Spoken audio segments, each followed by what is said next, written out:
Hello दोस्तों। आज के वीडियो में बात करेंगे संविधान के सबसे इम्पोर्टेंट टॉपिक अनुच्छेद या आर्टिकल्स के बारे में। वीडियो को स्किप करने से पहले दोस्तों ये प्रूफ जरूर देख लेना कि हर एग्जाम में इससे क्वेश्चन पूछे जाते ही जाते हैं।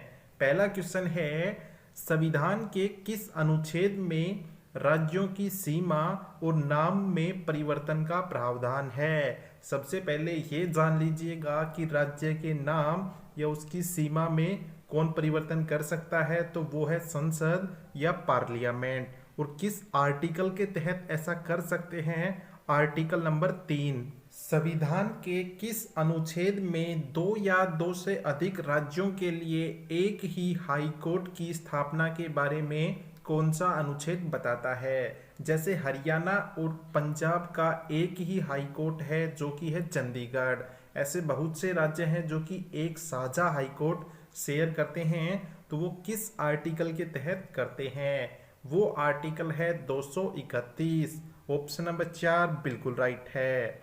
नेक्स्ट क्वेश्चन है कि संविधान के किस अनुच्छेद में शांतिपूर्वक बिना कोई हथियारों के कहीं भी इकट्ठा होने के बारे में बताता है। तो आपको ऐसी शॉर्ट ट्रिक बता दूंगा आर्टिकल 19 के बारे में, जो कि जीवन में आप नहीं भूल पाओगे। तो इसका तो ऑप्शन नंबर सी बिल्कुल राइट हो जाएगा कि 19 का बी भाग इसके बारे में बताता है।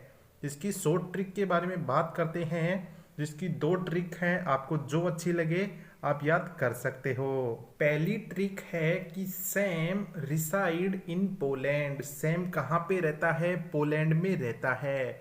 और इसकी दूसरी ट्रिक बन जाएगी सामरो, SAAMRO, जिसका मतलब होता है कि 19 के आर्टिकल ए भाग का मतलब है स्पीच, दूसरे में आता है असेंबली यानी कहीं भी इकट्ठे हो सकते हो, तीसरे में आता है एसोसिएशन, चौथे नंबर पे आएगा कोई भी मूवमेंट या आंदोलन, और जो ई भाग में आता है वो है रेजिडेंस, यानी आप कहीं भी रह सकते हो पूरे भारत में। और जो जी भाग है उसका मतलब है ऑक्यूपेशन, या आप कुछ भी काम कर सकते हो। तो कैसे लगी आपको ट्रिक, कमेंट करके जरूर बताइएगा।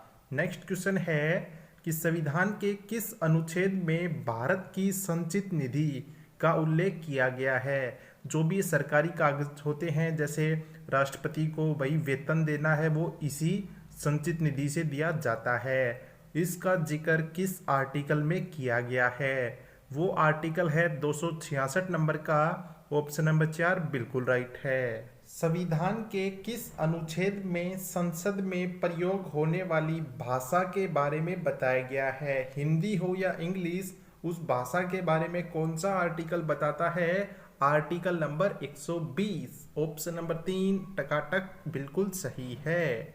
नेक्स्ट क्वेश्चन होगा कि संविधान के किस अनुच्छेद में जो लोकसभा के अध्यक्ष और उपाध्यक्ष होते हैं उनका जिक्र मिलता है।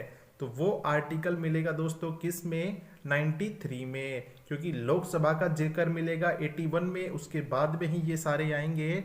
तो ऑप्शन नंबर 1 इसका बिल्कुल राइट हो जाएगा। संविधान के किस अनुच्छेद में कारखानों या भारी उद्योगों में 14 वर्ष से कम आयु वालों बच्चों का काम करना बिल्कुल निषेध है। यह किस आर्टिकल में इसका जिक्र मिलता है, तो वो सिंपल सा आर्टिकल है आर्टिकल नंबर 24, जहाँ पे साफ लिखा हुआ है कि 14 वर्ष से नीचे वाले बच्चे इनमें काम नहीं कर सकते। ऑप्शन नंबर सी बिल्कुल राइट है।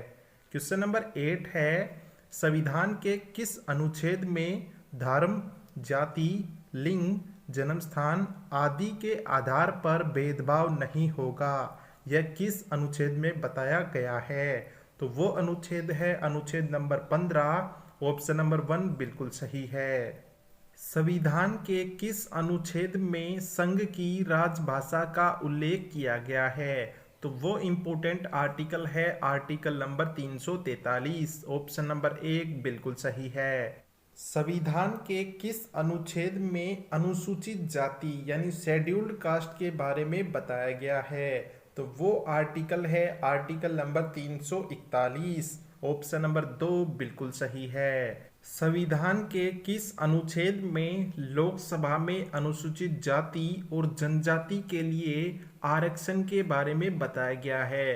यानी एससी के रिजर्वेशन के बारे में कौन सा आर्टिकल बात करता है लोकसभा में, तो वो आर्टिकल है 330। ये आपको ध्यान रखना है। संविधान के किस अनुच्छेद में अखिल भारतीय सेवाओं का जिक्र किया गया है? ऑल इंडिया सर्विसेज का जिक्र किस आर्टिकल में मिलता है?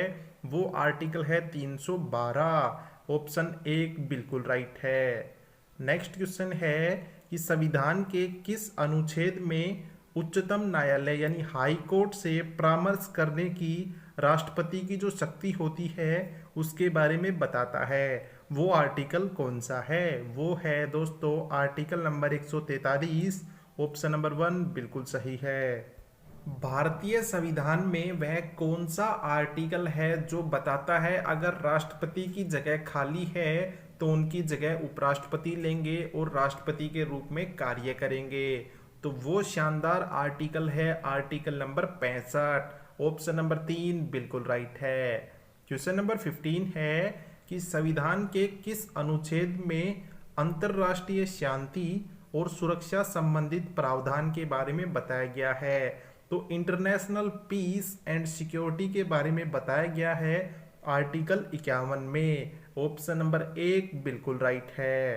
क्वेश्चन नंबर 16 है संविधान के किस अनुच्छेद में राज्यपाल की जो अध्यादेश करने की शक्ति होती है ऑर्डिनेंस पावर, वो किस आर्टिकल के तहत आती है? तो वो छोटा सा आर्टिकल है 213। ऑप्शन नंबर 1 बिल्कुल सही है। यहीं अगर प्रेसिडेंट की बात करें तो वो आर्टिकल है 123। संविधान के किस अनुच्छेद में आपातकाल के दौरान भाग 3 पर निलंबन के बारे में जिक्र किया गया है? तो भाग 3 के निलंबन के बारे में बताता है आर्टिकल 359। ऑप्शन नंबर सी बिल्कुल राइट है। संविधान के किस अनुच्छेद में भारत का जो उपराष्ट्रपति होगा वो राज्यसभा का पदेन सभापति होगा? इसका जिक्र किस आर्टिकल में मिलता है? उससे पहले आप एक छोटा सा कमेंट करके बताइएगा कि भारत के उपराष्ट्रपति कौन हैं और कौन से नंबर के हैं। तो इसका जिक्र मिलता है दोस्तों आर्टिकल 64 में। ऑप्शन नंबर 1 बिल्कुल राइट हो जाएगा। नेक्स्ट क्वेश्चन है कि संविधान के किस अनुच्छेद में पाकिस्तान से जो भारतीय आए थे उनको नागरिकता मिली थी किस आर्टिकल के तहत? तो वो आर्टिकल है article number 6। Option number B बिल्कुल राइट है। संविधान के किस अनुच्छेद में कार्यपालिका और न्यायपालिका के कार्य विभाजन के बारे में बताया गया है? तो वो याद रखना है 50 पे। ऑप्शन नंबर डी इसका बिल्कुल राइट हो जाएगा।